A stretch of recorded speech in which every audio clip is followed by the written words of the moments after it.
I stared at the documents spread across my father's antique desk, each page meticulously altered to cut me out of my inheritance. My brother Michael stood before me, practically bouncing with poorly concealed triumph. "See," he said, tapping the signature line with his index finger. "Dad signed it himself just last month. He finally realized who really deserved to run the family business. My name is Daniel Carter, and at 35, I was watching my older brother try to steal everything our father had spent his life building. The Carter Group wasn't just any company, it was a real estate empire worth over $200 million. Built from the ground up by our father through decades of hard work." "Last month?" I asked, keeping my voice neutral as I examined the date on the will. "That would be while Dad was in intensive care, right?" Michael's smile faltered slightly. He had his lucid moments. I nodded slowly, thinking about the small envelope Dad had pressed into my hands 2 days before he slipped into the coma that would eventually take his life. "Don't open it until the time is right," he'd whispered, his voice weak but his eyes sharp and clear. "You'll know when." "Funny thing about ICU visits," I said, leaning back in Dad's leather chair. "They keep pretty detailed records of patients' conditions, including their consciousness levels." "What are you implying?" Michael demanded, his face flushing. I didn't answer immediately, instead looking around the office where I'd spent countless hours learning the business from Dad. Every detail was exactly as he'd left it.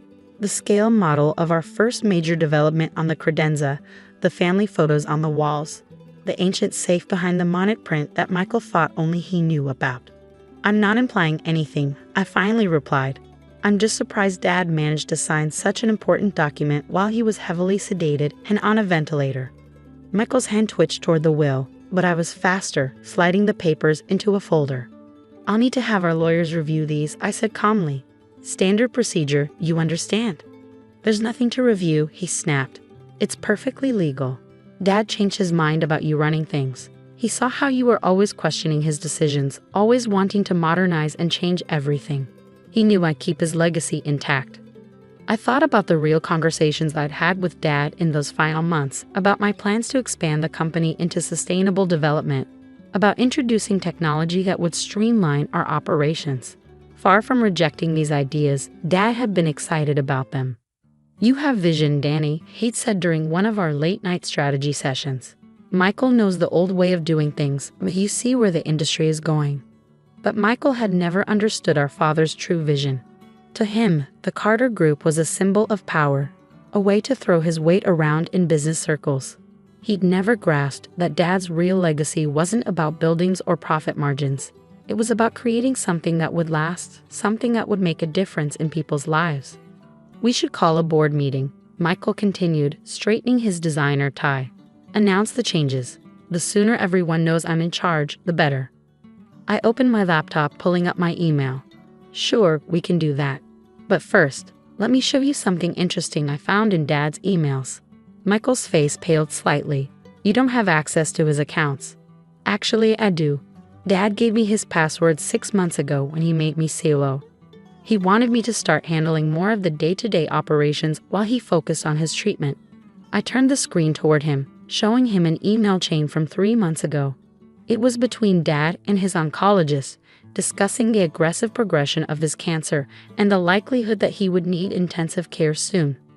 "The interesting thing," I said, scrolling through the messages, "is that Dad was already planning for this. He knew he might not be conscious for the end.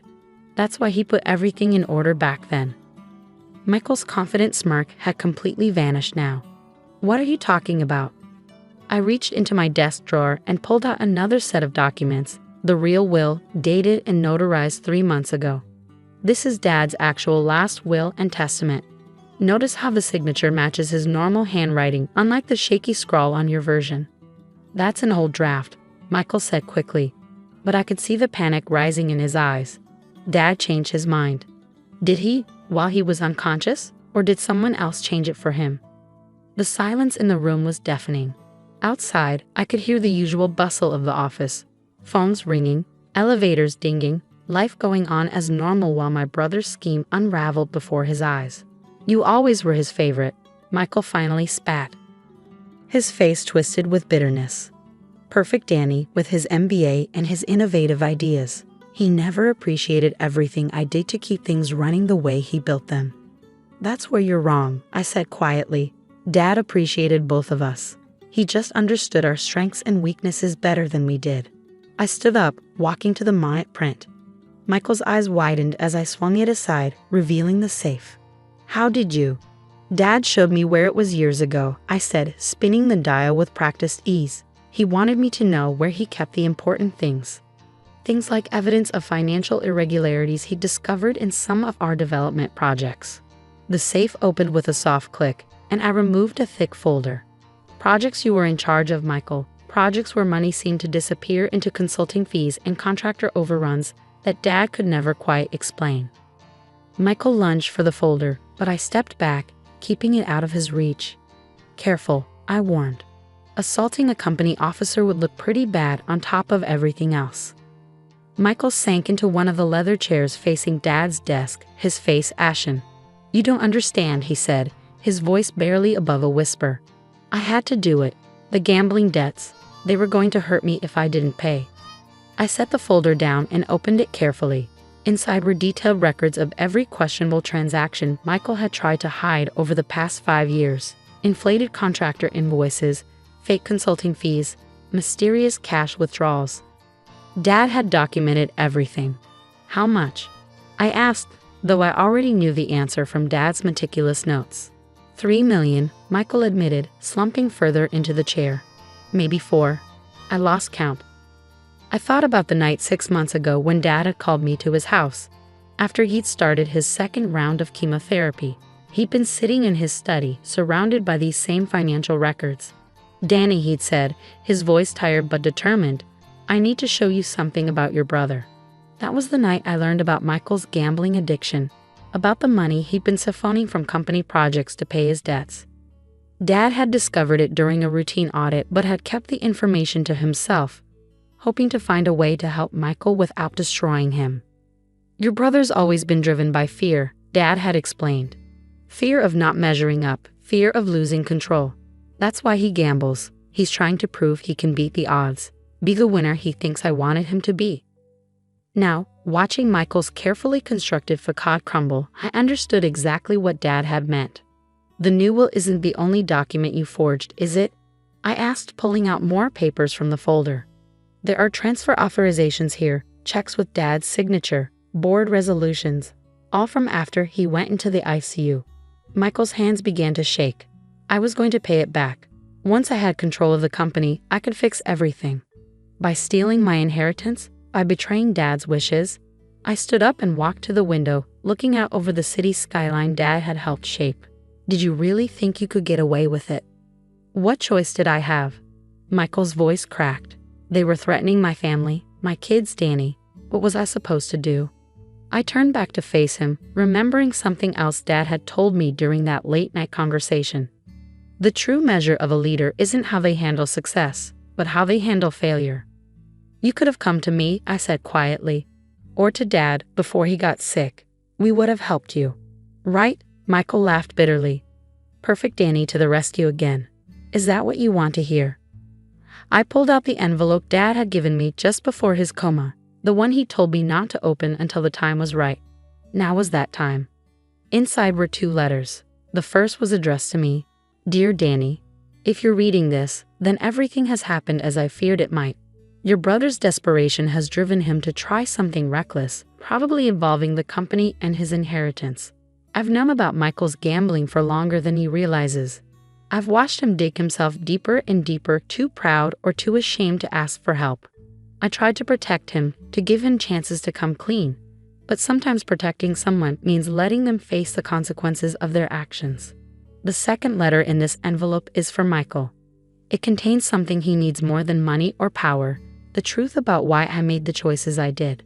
Whatever he's done, remember that he's still your brother. Handle this the way I taught you, with wisdom, compassion, and an eye toward the future. Love, Dad. I opened the second letter and held it out to Michael. His hands trembled as he took it. What is this? He asked, staring at the envelope like it might bite him. Read it, I said.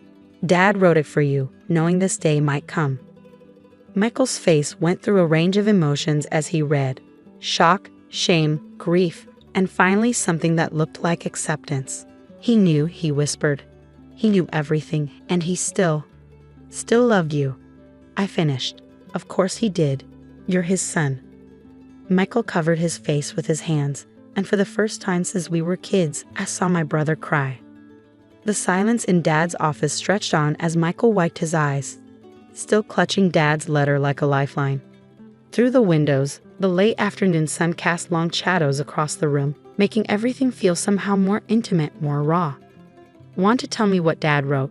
I asked quietly, pouring 2 glasses of Dad's favorite scotch from the crystal decanter he kept on his credenza. Michael took a shaky breath, accepting the glass I offered. He wrote about the first development project he ever gave me to manage, the Richmond Heights complex. I remembered it well. Michael had been 28, eager to prove himself. The project had gone over budget, missed deadlines, and nearly cost us a major investor. At the time, Dad had seemed surprisingly calm about the whole thing. He knew I falsified the reports back then, Michael continued. Knew I was trying to cover up my mistakes, but instead of confronting me, he wrote that he waited to see what I would do next. And what did you do? I asked, though I already knew the story. I borrowed money to fix it, started gambling, thinking I could win enough to cover the losses before anyone found out. Michael took a long drink. One debt led to another, and soon I was in so deep I couldn't see a way out. I sat down across from him, remembering how Dad had handled that situation. He quietly restructured the project, brought in additional support, and never once mentioned Michael's deception. Dad wrote that he blamed himself. Michael said, his voice rough, said he put too much pressure on me too soon, made me feel like I couldn't fail. Said he should have taught me that failure is part of learning, not a measure of worth. The words hit home. Dad had taught me that lesson early, letting me make small mistakes and learn from them. But with Michael, his firstborn, he'd been different, more demanding, less forgiving. It wasn't until later years that he recognized the damage that approach had caused. There's more, Michael said, smoothing the letter with trembling hands. He wrote about Mom. Our mother had died when we were young. Michael was 12. I was 8. She'd been the one who usually cushioned Dad's expectations, who helped us understand his tough love came from a place of caring. He said after Mom died, he was so afraid of losing us too that he tried to control everything. With me especially, he thought if he could make me strong enough, successful enough, nothing could hurt me. Michael's laugh was hollow. Instead, he just made me afraid of being weak. I stood up and walked to the wall of family photos, finding one from just after Mom's funeral. Dad stood between us, one hand on each of our shoulders, trying to look strong for his boys while his world was falling apart. You know what else is in that folder? I asked, turning back to Michael. He shook his head. A recovery plan. Dad spent months working with financial advisors and addiction specialists, setting up a program to help you. There's a trust fund specifically for paying off your gambling debts, but it comes with conditions. Therapy, Gamblers Anonymous, financial oversight. Michael's head snapped up. What? I pulled out more documents from the folder. He knew you'd never ask for help voluntarily, so he made sure it would be there when you finally hit bottom. But after everything I did, the forged will, the stolen money. Dad understood addiction, Michael, better than either of us knew. I handed him another document, an old newspaper clipping about our grandfather's struggle with alcoholism. It's what killed Grandpa. Dad spent his whole life trying to make sure we didn't follow that path. What happens now? Michael asked, looking lost. I sat on the edge of Dad's desk. That depends on you. The trust fund is still there. The help is still available. But you have to want it. And the company? Dad's reel will stand. I'll take over as CEO, but there's a place for you here, after rehabilitation with supervision. Dad believed in second chances, and so do I. Michael stared at his empty glass. The men I owe money to, they won't wait for me to go through rehab. They've already been paid, I said quietly. Dad took care of it before he went into the hospital. One last protection for his son. The tears started again, but different this time. Not tears of shame or fear, but of recognition, finally understanding the depth of our father's love. I need help. Danny, Michael whispered, I can't do this alone. You don't have to.